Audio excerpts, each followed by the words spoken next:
नमस्कार आपण समस्त को ओडिशा पाणीपाग चैनल रे स्वागत। वर्तमान समय राज्यर अधिकांश जिले में शीतर प्रभाव अधिक रही।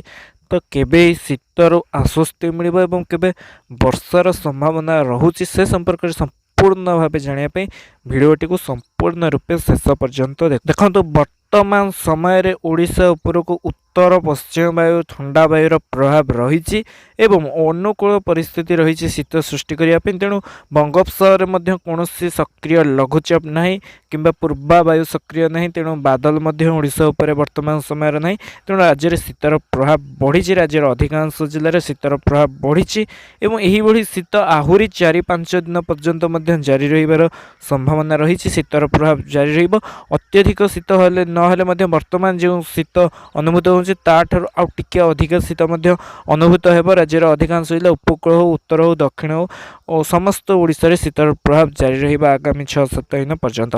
वर्तमान जो पूर्वाणु वायुर प्रभाव रोचे तमिलनाडु एवं श्रीलंका उपकूल को रोचे से आगामी 2-3 दिन पर वर्षा सामान्य हबार संभावना रोचे। किंतु ओडिशा उपरको वर्तमान समय पूर्वाणु वायुर प्रभाव संभावना ना। 20 तारीख पर सामान्य पूर्वाणु वायुर प्रभाव पड़ पारे किंतु तार प्रभाव वर्षा होबार संभावना नहीं।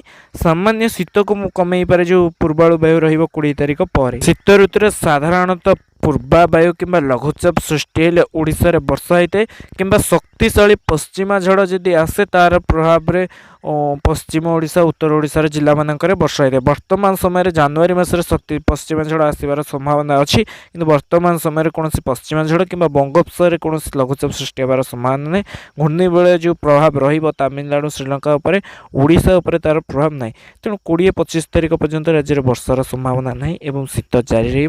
20-25 तारीख पर जाई सामान्य शीत कमियार संभावना रही। वर्तमान शीत जारी रही। जोड़ी रुहतु ओडिशा पाणीपाग आगक जदि वर्षार खबर आसे आप सर्वप्रथम